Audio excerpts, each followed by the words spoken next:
السلام علیکم دوستو، آج کی کہانی کا نام ہے مچھلی اور عقل۔ ایک اسکاٹش نے کسی امریکی سے پوچھا کہ تم لوگ اتنے عقل مند کیوں ہوتے ہو کہ پوری دنیا پر راج بھی کرتے ہو اور دامن بھی اجلے کا اجلا۔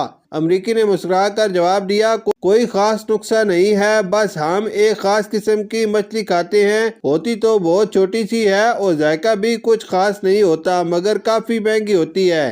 اس کو کھاتے ہی عقل آ جاتی ہے۔ اسکاٹش لوگ یوں تو پوری دنیا میں کنجوسی میں بھرپور مانے جاتے ہیں، مگر عقل مند بن جانے کی لالچ میں اس کو اپنی جیب ہلکی کرنے پر مجبور کر دیا۔ پھر وہ امریکی کی منت سماجت کرنے لگا، جتنا خرچہ ہوگا کروں گا، بس ایک بار مجھ کو وہ مچھلی کھلا دو۔ امریکی نے ترس کھا کر کہا، اچھا چلو مجھے $1000 دے دو اور کل رات کو میرے گھر آ جاؤ، میں اپنی بیوی سے وہی مچھلی فرائی کروا کر تم کو کھلا دوں گا، کیونکہ اس مچھلی کو فرائی بھی ایک خاص انداز میں کیا جاتا ہے۔ اسکاٹش نے فوری طور پر امریکی کو نقد $1000 ادا کر دیے اور اگلی رات کو پروگرام پکا کر لیا۔ اگلے دن اسکاٹش خوشی خوشی بڑے اہتمام سے امریکی کے گھر پہنچا اور بڑی بے تابی سے ڈائننگ ٹیبل پر بیٹھا تو کیا دیکھتا ہے کہ ایک بڑی سی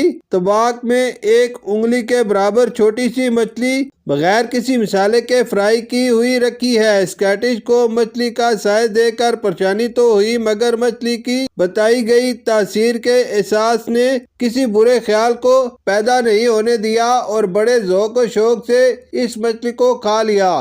مچھلی کھانے کے بعد کچھ دیر تو عقل آنے کے انتظار میں خاموش بیٹھا رہا، پھر کچھ وقت گزرنے کے بعد امریکی سے کہنے لگا، بھائی اتنی چھوٹی سی بے ذائقہ مچھلی آم سے تیل میں تلی ہوئی، کوئی مسالہ بھی نہیں لگا، تم نے مجھ سے اس کے $1000 وصول کر لیے اور مجھے تو کوئی تبدیلی بھی محسوس نہیں ہو رہی ہے، کہیں تم نے مجھ کو بیوقوف تو نہیں بنایا ہے؟ امریکی زور کا کہکا مار کر ہنسا اور کہنے لگا، دیکھا، مچھلی کھاتے ہی تمہیں عقل آنے لگی۔ شکریہ۔